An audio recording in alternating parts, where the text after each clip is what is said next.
I'm a Christian, you're a Hindu, and you've centered your campaign on truth. Yes.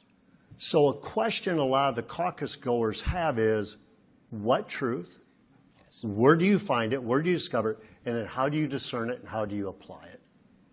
I think it's a question I'm grateful for, Bob, actually, because we have gone to probably hundreds of events across this state, and we get a lot of questions on policy, and it does feel like a bit of an elephant in the room. And so I'm grateful for the chance to talk about faith, actually.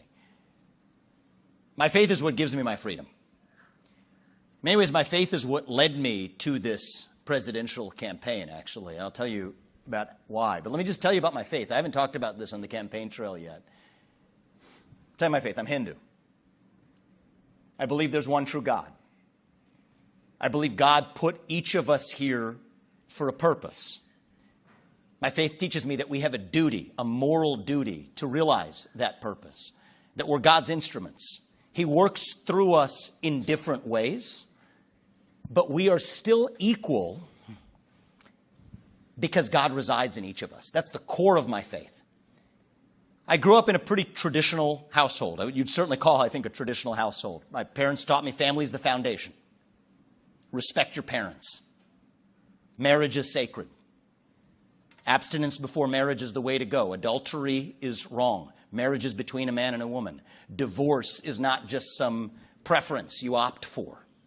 That when you get married, you get married before God, and you make an oath to God and you make an oath to your family, that the good things in life involve a sacrifice, that there's more to life than the aimless passage of time. We're here for a purpose, and we pursue that purpose.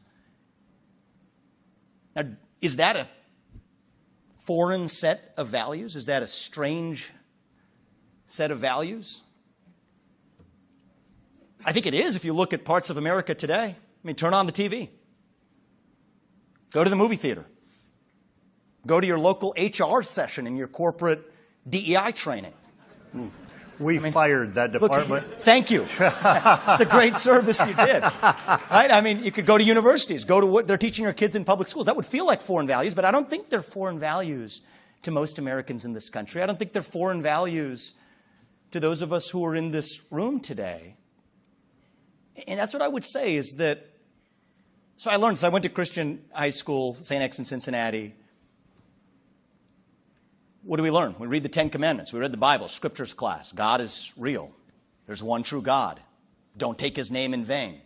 Honor the Sabbath. Respect your parents. Don't lie. Don't steal. Don't bear false witness on your neighbor. Don't covet.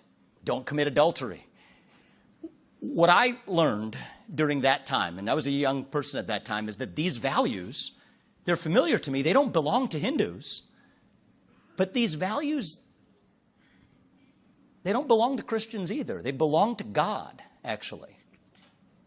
And I think they are the values that undergird our country. And so can I be a president who promotes Christianity across this country? I can't, for a number of reasons. I'm not Christian. I don't think that's actually what we should want the U.S. president exactly doing either. That's a job for pastors and others who need to carry that out.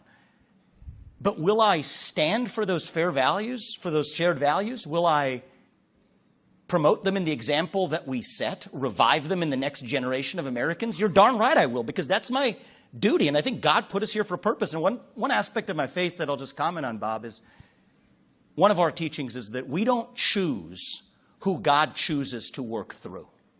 That's not our choice. That belongs to God. And again, when at St. X High School, when we read the book of Isaiah, that was familiar to me.